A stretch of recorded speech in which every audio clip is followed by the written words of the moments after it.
Scène politique, l'invité de la rédaction. Bonjour Cécile Roland. Bonjour Guillaume Planchard. Tous les matins à 7h40, la rédaction de Sun reçoit un invité. Le lundi, c'est politique. Qui avons-nous le plaisir de recevoir ce matin ? Alors ce matin à 7h44, nous recevons Julie Laernos. Bonjour. Bonjour. Vous êtes élue Europe Écologie Les Verts à la ville de Nantes et à Nantes Métropole où vous êtes vice-présidente en charge de la transition énergétique, du développement durable. Rapidement, un mot de politique nationale, la primaire de la droite et du centre hier soir. Que retenez-vous de ce premier tour ? Surtout qu'il y a eu une forte mobilisation et que donc Europe Écologie Les Verts, qui depuis la nuit des temps fonctionne avec des primaires pour désigner son candidat à la présidentielle, c'est un système démocratique qui fonctionne. Oui, ça s'est déroulé un peu différemment. Et chez vous, c'est Yannick Jadot qui est sorti Tout à fait. de la primaire et qui sera donc votre candidat à la présidentielle. On en vient à notre territoire. Après celui sur la Loire, le deuxième grand débat au sein de la métropole porte sur la transition énergétique. Il a débuté mi-septembre, il s'achèvera fin mars. Un budget de mise en place de 600 000 euros pour un débat qui ne se veut pas un rendez-vous d'experts, mais de citoyens, si on a bien compris. Vous attendez des propositions de la société civile, donc citoyens, associations, entreprises ? Tout à fait. On a vraiment modélisé un débat différent que celui sur la Loire, puisqu'on dit que c'est un débat de l'action sur la transition énergétique. Pourquoi un énième débat sur la transition énergétique ? Il y en a déjà eu un au niveau national, un au niveau régional. Oui. C'est parce que les villes ont vraiment quelque chose à montrer et surtout dans l'action. La COP22 vient de s'achever. Si on voit bien que la contribution volontaire des États nous amène à dépasser les 2 degrés de hausse de température, et si on veut concrétiser ces actions, c'est bien aux acteurs non étatiques dont font partie les villes de se saisir pour montrer comment concrètement on peut agir sur les territoires. Donc plus de terrain. Tout à fait, avec les acteurs, parce que les villes ne peuvent pas agir seules. 4 grands thèmes, 4 approches définies pour ce débat. On parle mode de vie, on parle des paysages, de l'accès à l'énergie, des innovations. C'est très cadré, hein. C'est très cadré. On a vraiment choisi de les questions avec les acteurs du territoire et les communes, puisqu'il s'agit vraiment d'un débat de proximité. Là, en ce moment, sur Nantes, se déroulent les réunions de quartier et on voit que de nombreux acteurs sont déjà impliqués dans la transition énergétique. On voit aussi des nouveaux acteurs, comme des jeunes qui ont vu le film Demain, qui le font projeter et qui suscitent des débats et des actions locales à leur échelle dans les quartiers. Et c'est vraiment positif. C'est cet élan-là qu'on veut accompagner et amplifier. Vous parlez des réunions de quartier, il y a finalement pas mal de choses qui sont mises en place sur ce grand débat. Il y a des auditions publiques, il y a des communautés qui ont été constituées pour réfléchir sur différents points. Et puis concrètement, on peut contribuer aussi via le site internet. Il y a déjà quelques contributions. C'est pas encore le mouvement de foule sur le débat sur la Loire. Ça, c'est quelque chose qui avait été pointé. Il y avait finalement, par rapport aux 600 000 habitants de Nantes Métropole, peu de contributions directes. Est-ce que là, vous pensez que les moyens et l'approche différente dont vous parliez vont permettre d'avoir un débat plus large ? Tout à fait. On voit déjà que dans les communautés d'action, il y a plus de 500 personnes qui sont sur la métropole concrètement engagées dans des actions. Et puis, on doit aller plus largement, mais on sait bien que les contributions au démarrage d'un débat, c'est toujours bien d'avoir... On a eu une première audition très générale, mais sur les 4 thématiques que vous développiez, sur la première question qui est sur les modes de vie, puisque l'énergie nous concerne tous, dans nos déplacements, dans notre alimentation, dans nos moyens de chauffer. Et donc, ces questions-là, on va avoir des auditions sur des acteurs concrets, ce qui a été fait par Jean-François Caron dans une ville, justement, à Los-en-Gohelle. Donc, justement, pour donner à voir ce qu'est la transition énergétique et ce qu'elle peut être, et donner des idées aussi d'actions différentes sur notre territoire. La soirée d'audition publique dont vous parlez, c'est la deuxième qui aura lieu le 1er décembre à la Manufacture des Tabacs.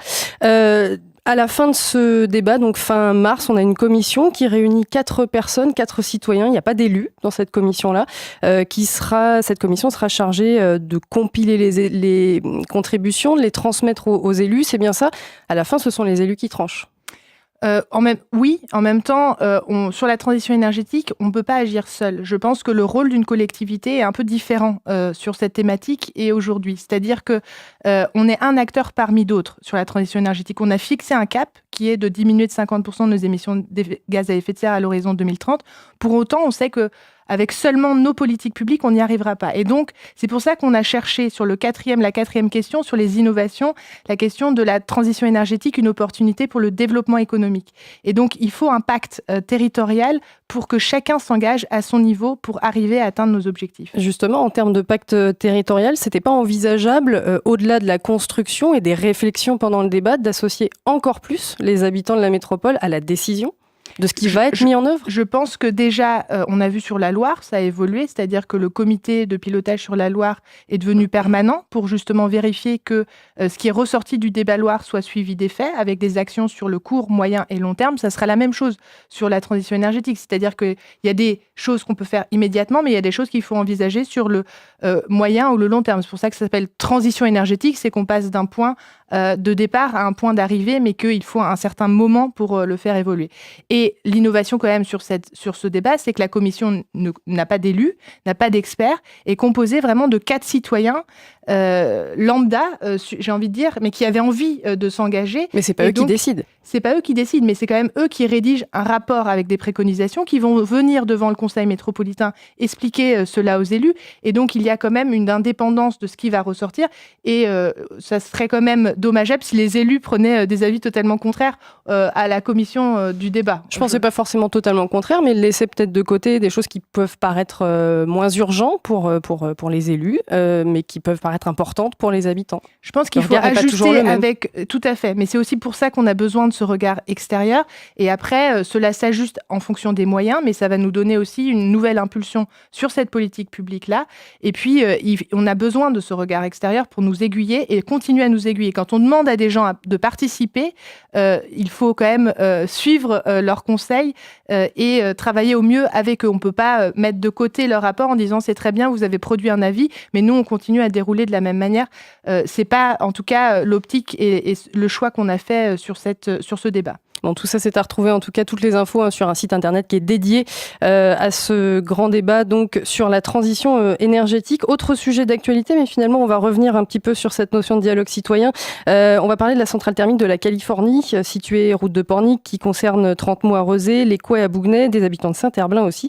Un équipement exploité par délégation de service public par ERENA, filiale du groupe Engie.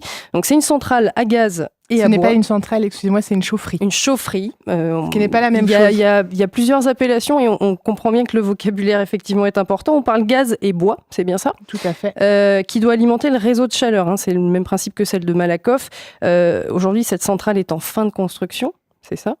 Pas tout à fait. En fait, c'est une chaufferie qui alimente notre réseau de chaleur, qui est le réseau de chaleur Centre-Loire, qui sera alimenté à 84% à partir d'énergie renouvelable, avec 40% à partir de déchets, donc la chaleur qu'on récupère, et puis 40% de ce qu'on appelle de biomasse. Il y aura 20% qui sera au gaz. C'est important parce qu'il faut voir le réseau de chaleur dans son ensemble. Il y a deux... c'est le réseau Centre-Loire. C'est le réseau Centre-Loire. Et pour sécuriser l'apport de chaleur, puisque le réseau de Centre-Loire s'est beaucoup étendu à travers notamment la dernière année, on était sur la tranche 3 de travaux, on a eu besoin d'un point supplémentaire d'apport de chaleur qui est la chaufferie Californie qui sera située sur le site de la Petite Californie. Qui entrera en fonction quand? Qui rentrera là pour la partie gaz en fonction à la fin du mois. Et puis, la tranche bois doit rentrer en fonction en octobre 2019. 2019, ça laisse un peu plus de marge. On voit donc première partie au gaz d'ici quelques jours, si on comprend bien. Est-ce que ce sera avec du gaz de schiste importé des États-Unis? Pour le moment, le gaz de schiste n'est pas importé, puisque il y a eu des communications sur le fait que ça serait importé à partir de 2018. Oui. Aujourd'hui, sur le gaz de schiste, très clairement, si nous pouvons l'exclure, et ça vaut pour l'apport de gaz pour le réseau de chaleur, comme pour nous, en tant que collectivité, nous commandons également du gaz.